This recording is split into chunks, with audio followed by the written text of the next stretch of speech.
Hello, welcome Quackalope, thank you for being here. Today I'm going to give you a overview or preview of Monsterpocalypse, a brand new game, sort of, coming to you through Mythic Games and Privateer Press. Now, one iteration of this game has already existed, which is why you might feel that it sounds a little familiar. In fact, if you've seen this graphic before or any of the cover art, you'll know exactly how delectable these miniatures are and how catastrophic these creatures' theme and world is. You might even be familiar with the idea of a monster battling skirmish game, because that is what Privateer Press has perfected here on board. You see, you're going to be smashing two units together, taking either one of your defending mechs or abomination, alien-like sentient creatures that are rising up from kind of the Gaijin hiding places down below the crusts of the earth and smashing into each other.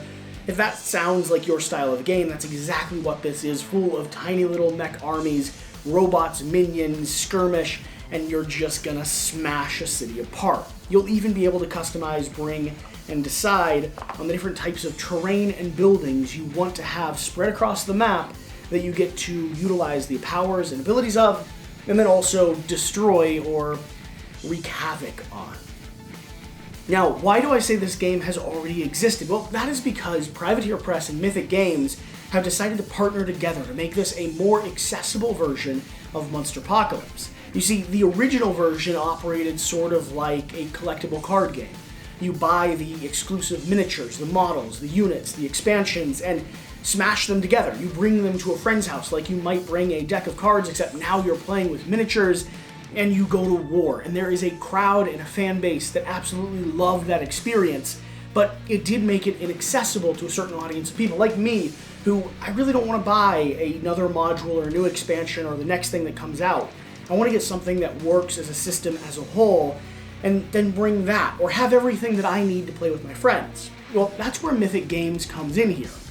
You see, they loved the Monsterpocalypse system and decided to approach Privateer Press and offer a bit of a collaboration. Why don't they redesign some of the graphics, update the rules and the scenarios, do a little bit of skin touch-up on the artwork and overall aesthetic, and instead of releasing it like a collectible card game, let's release it like a living card game, where everyone can always get expansion packs, where everyone can always get access, and where the core box is everything you need to play, to sit down with a friend, invite people over for a game night, and smash creatures together.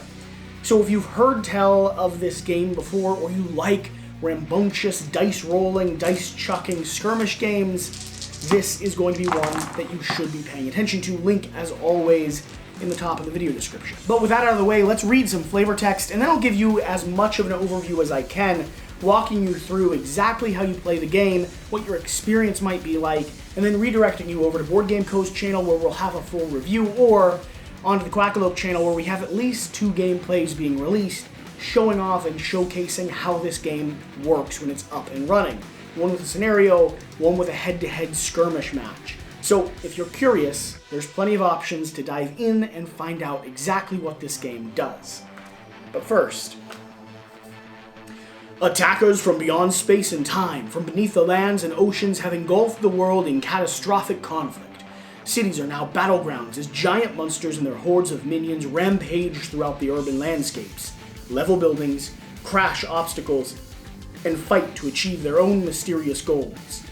Gather your units, build your city, and prepare to demolish everything in your path. It's time to reach out and crush someone. So what is Monsterpocalypse? It is really genuinely a dice-chucking joyride, right? This is a skirmish game where at the very start of the game, you're going to decide who you're playing as, one of your mechs or your, I believe they're defenders or annihilators. The names do them justice. You're going to be selecting one of your heroes, dropping them onto the board, choosing the squadron that they're going to run with, which is all their minions who have their own custom, unique special abilities, and to be mixed and matched between different factions and units to kind of build the party that you want. And you'll be deciding or bringing a certain number of items or terrain pieces onto the board. At the beginning of the game, you're going to start by drafting your setup. placing your pieces down on the map, building the city that you're playing in, and doing your very best to tactically work around everything that your opponent's setting up. In some ways, it's a bit like Six Siege, which is another game that Mythic is bringing to the table, where you're setting up the scenario and then you're playing in it and diving into the puzzle that you just constructed for each other. So once the game begins, you'll be taking a decision between activating your monster or your unit. This is where the dice allocation part of the game comes in, and this is probably the most important strategical part of the game.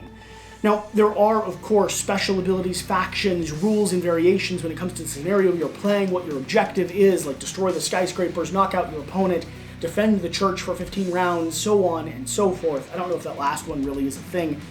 I just said it and it sounded nice. Either way, there are going to be nuance when it comes to the way that you're tactically playing the game, but the biggest mechanical decision that you're making when it comes to the core concept of the game is going to be how you allocate your creature or your character dice, these white dice that I have in front of me. You see, you have to have dice in either your monster or your unit slot in order to utilize those creatures or characters for an action. So if all my dice are over here on the monster, I cannot take a unit activation. But if I had them split or divided, I could. So how does that work in the game? Well, at the start of the game, you're going to have all your dice over in your unit activation pool, meaning you're starting by not taking a large monster action, but instead a unit action. Every time you use or spend the dice up here in your unit pool to roll an attack, move or spawn an extra creature, or discard and decide to shift them down, every time you use them, they will shift down into your monster's activation pool. Meaning that you could end up with all 10 of them down here, or you could leave some behind to give you some flexibility. And you're trying to make a decision between how fast and mobile your team is versus how hard they can hit, right? The punching strength of your next attack. These will shift down, and then the game cycle will begin. Every time you activate either your monster or your units, you're going to be pushing white dice back and forth, meaning that your opponent can see what you're most likely to operate with, or you can tactically leave 5 in each pile, making you a little bit weaker, but giving you flexibility, allowing you to react to whatever your opponent has done. That puzzle, that interplay of dice, is going to be one of the best parts of this game. Combined with that, you have your red and blue dice. And I don't know if there's more dice in the core game, this preview or prototype that I have, these are the 3 colors we're operating with. Red dice are going to be your power dice. They're given to your big creature to do super powerful attacks, like throwing a unit across the map, smashing minions in his path, or toppling a skyscraper to destroy everything on the other side of the building. You could even body slam, which allows you to wrap your arms around their waist, lean over backwards, and smash them into the ground behind you. There's a lot of different cool powers and abilities that you get to do, and these red dice control your ability to do that. They also can be used as extra buffs or extra pieces of damage to just layer on some more fighting feats, I suppose. Your blue dice are going to be your supplemental dice. Your blue dice are going to be dice that start combining together. They support your attacks, and depending on the type of attack you're doing, whether it's a ranged blast attack or a head-to-head brawl attack, or even some of your power attacks, these dice are just always going to be there. They are loyal, they are reliable, and you get to roll them. So once you're into the game, once you're operating, you'll start moving and maneuvering and doing your best to accomplish your objective. It really does turn into a skirmish puzzle. And the buildings that you have, the way you've laid out the terrain, where rubble starts spawning on the map as you destroy it, and where and how you utilize your minions, and how you utilize your dice as they shift between different regions, that's the core puzzle. That's the thing that's the most fun about this. Selfishly, I can't wait to have the full pack for Mythic Games, and part of me wants to go ahead and run out and grab the Privateer Press version of Monsterpocalypse because I want to see the other characters. What cool powers and abilities do they have? What sort of mashups can I get? And I want more buildings to engage with here on the board. I really want this skirmish environment to come alive. When you're playing the game, an average dice roll might end up looking something like this. And if you like that noise, it's exactly what this game is all about. Look at that, 15 dice, 17 hits, just a cacophony of chaos and rolls.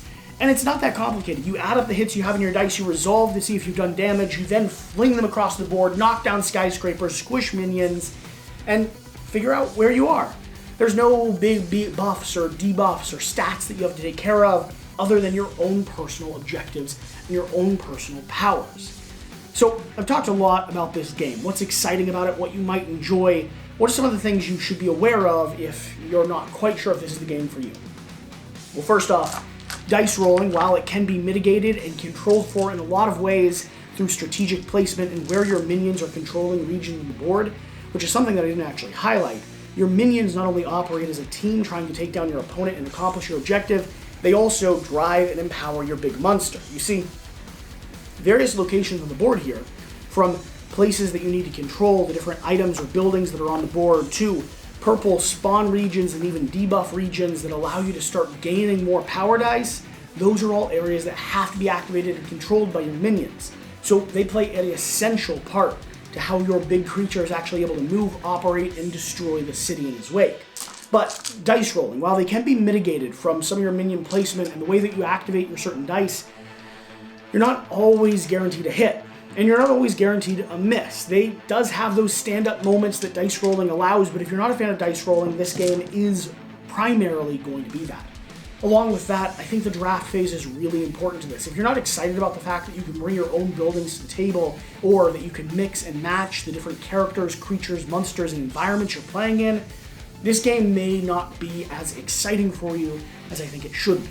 You see, setting up the stage for the fight is, for me, about 1/3 of the joy of play. You get to build the world and the environment you're fighting in. I think that's fun and cool, but if that's not your style of play, then this game might not be right for you. And then the third thing that I would pay attention to is honestly just going to be the status effects and different characters. I didn't dive into characters specifically because everyone's going to have their own unique rules and skill sets, and you'll have to learn those as you play, and not only learn yours, but also learn and gauge your opponents. So at the beginning of every game, there is always going to be a little bit of a refresher, a little bit of a learning phase, especially until you know everything in front of you. You'll want to read through the building cards. You'll want to go through your own personal player board and your special upgraded side on the other side. And you'll want to make sure that you and your opponent know those rules. It does allow for a little bit of a slower start, and until you're comfortable playing your characters and you're playing with a friend repeatedly, you'll probably have to revisit that rule or those custom rule sets every time you play. Other than that though, if you're excited about a dice rolling skirmish game that's now more accessible than ever, well, Monsterpocalypse by Privateer Press and Mythic Games is going to be that for you. I know a lot of people are just excited because they've played or had a taste of the original, and they can't wait to have one they can actually hold in their hands. And for those of you that are here, that are watching, that are that group, hey, get excited.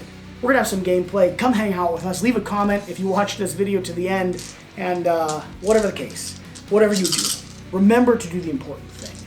Roll some dice, take some names, burn down a city, and play some games. We'll see you next time. Thank you.